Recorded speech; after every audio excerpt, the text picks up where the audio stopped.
So what I'm thinking is I'll laminate a few boards together and I will route out a small band to put the angle iron here and here.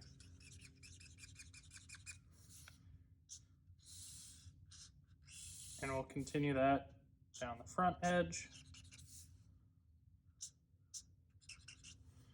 And it'll wrap underside. So from the top, you're looking at the rustic boards.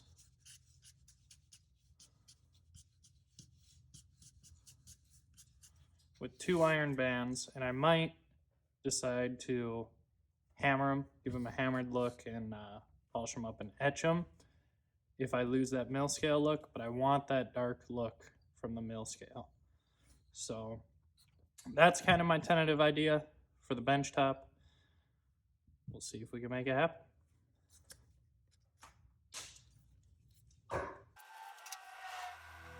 Here I start by hauling in the material for the bench top. I wasn't sure if I wanted to use rough sawn or clean planed lumber, so I picked up a bit of both.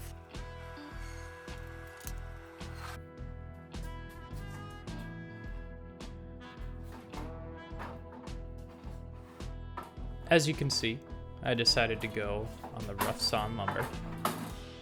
I'm getting an eye on the pieces, seeing which face I like and how I want to orient them, as well as getting a rough idea of what it'll look like with the banding on it.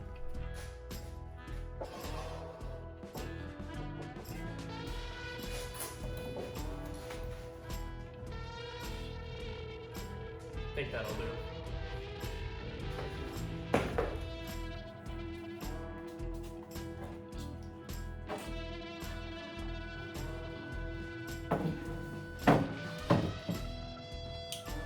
I take my first piece over to the miter saw and I start the milling process.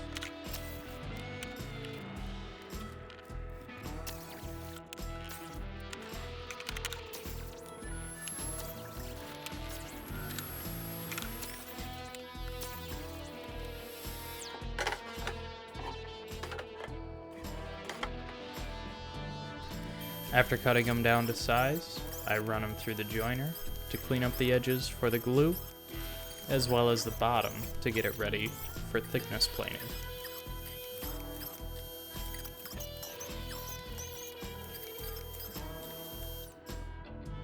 And then I bring them over to the planer and I start to mill them down to a rough, uniform thickness.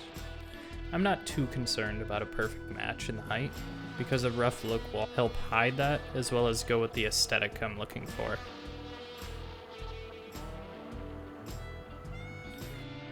After that, I get the clamps ready and I start the glue up process. Here I'm putting masking tape over the clamps so the aluminum doesn't pull into the glue and stain the wood.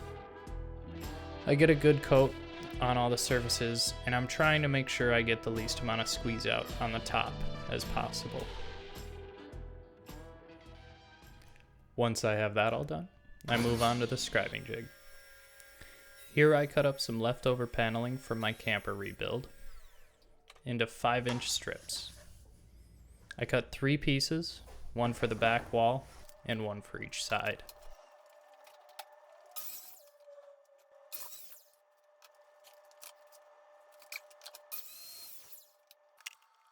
Then I bring them into the house and I scribe the gaps using just a carpenter's pencil.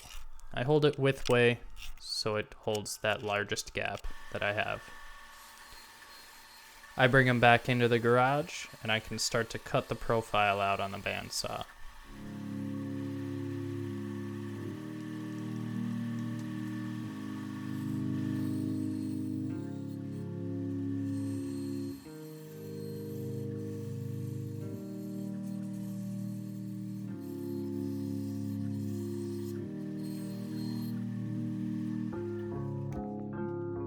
With all the pieces cut, I then bring them back to the house to check for the fit, as well as glue them together.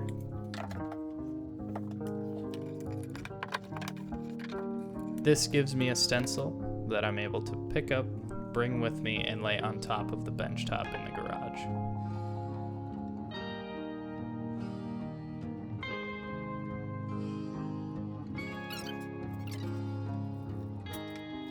Here I use a little tape to hold the stencil down, as well as my mini anvil, just to make sure it doesn't move, and I trace my jig out onto my bench top. Once I have a good line established, I can move on to cutting it out. Here I'm cutting just up to the line. I'm not taking any of it, using the jigsaw, bandsaw, and circle saw. I don't want to get too aggressive with this. I want to be careful to not remove too much, because as soon as you take too much away, you can't put it back. So I'm leaving the line here, and once I finish getting the rough cuts done, I move on to using the belt sander. This allows me to take away any of the misaligned cuts and clean it up really nice, as well as give it a slight angled bevel so it drops down into place a little better.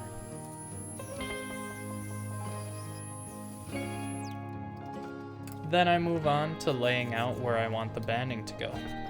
So here, I've just got a strip of the metal band and a framing square to make sure it's square to the front. Traced out the exact area I want to cut out, and I'm using my straight edge as a fence for my router.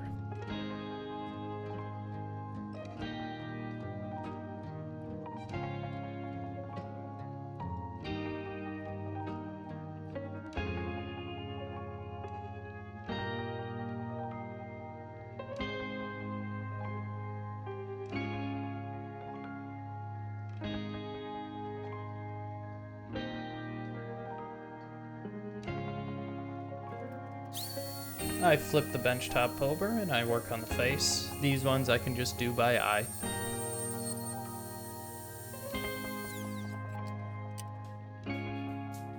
And with that, I'm ready to start working on the steel. Here you can see I just bring it over to the cold cut bandsaw to get them roughly cut to length. I leave them a little bit long. I don't want to try and bend them and get them at the perfect length, so here I just cut them a couple inches too long, and I fire up the torch. I start to heat them up just so I can start giving them that hammered, hand-forged look.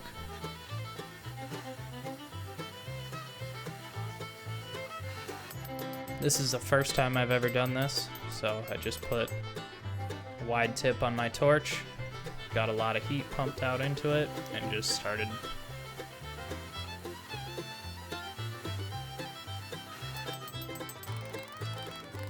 I just want to give it a rough hammered look, as well as try and keep it as flat and straight as possible. And that's definitely a little bit more of a challenge than it looks in this.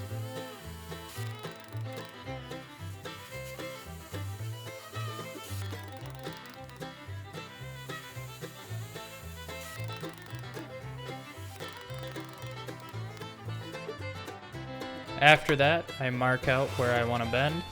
I placed it in my bench vise on my welding table, and I swapped to the cutting torch so I can get a lot of heat placed in one small location.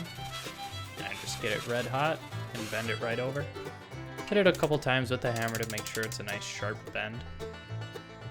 Pop it out of the vise.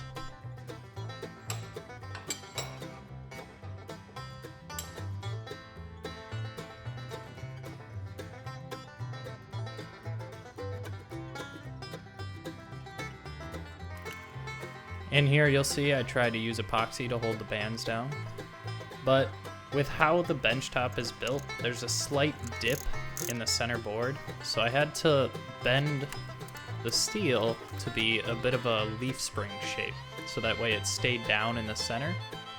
And I figured this would be okay because I could just clamp each exterior, and then the leaf spring tension would help hold the center down, which worked really well, but the epoxy just wasn't strong enough to hold the band down.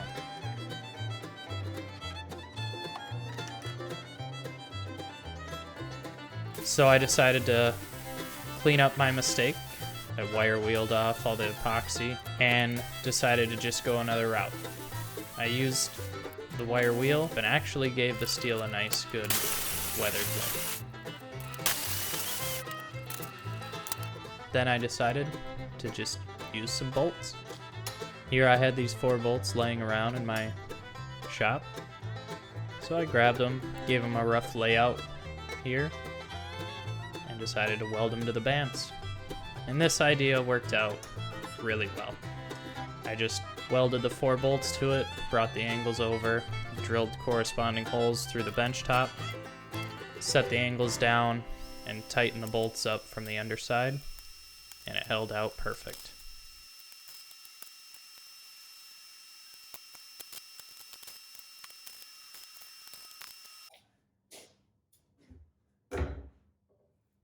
I did hit it with a light sanding. I don't want to go too aggressive with it because I don't want to lose this.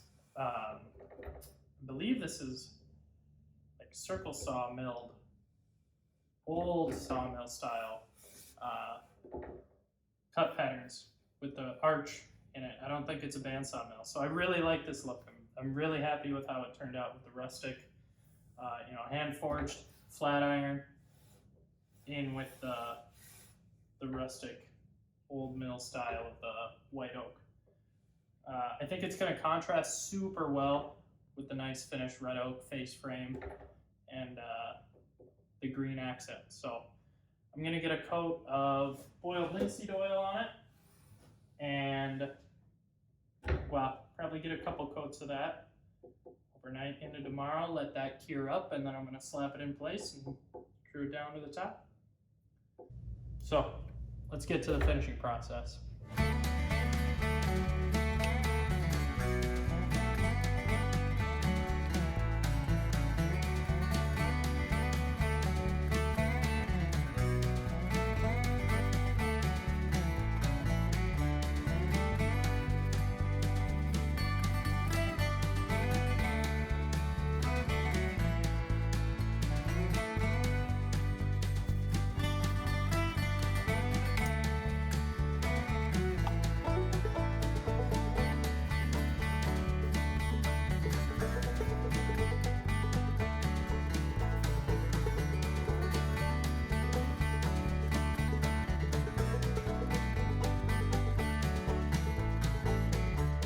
I left that finish to dry overnight, and then I brought it into the house.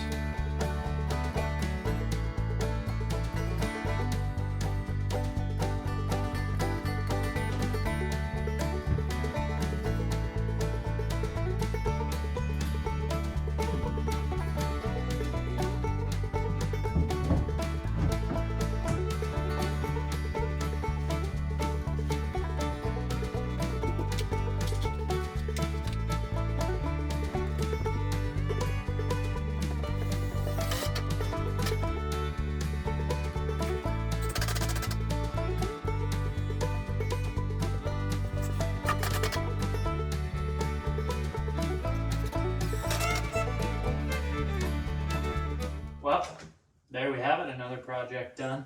I'm super happy with how this one turned out. The metal banding that was hand forged was probably the biggest trick on this project. It took me probably just about as long to get those in line and not out of whack to fit the dados that I made for it with the router as it took to glue up and do the rest of the woodworking on the whole thing. It metal moves in some pretty funny ways, so it was pretty fun. It was the first time I've ever tried it, but I'm really happy with how it turned out. I was going for that rustic aged barrel look, and I think it came out really well. I'm happy this is going to be kind of a really good welcoming spot to come into the house. So it's really cool to be able to walk inside and see it every day and kind of, yeah, I made that. That's pretty exciting. One of the reasons why I like to do this stuff. But next I just have the hanging rack to go up above. I have the lumber outside. I don't think I'm going to be using this rustic white oak. I think I have some red oak that it'll be a nice clean plain board that'll kind of match the trim. But yeah, so stick around for that one. And Thanks again for tuning in today. I hope you have a good one.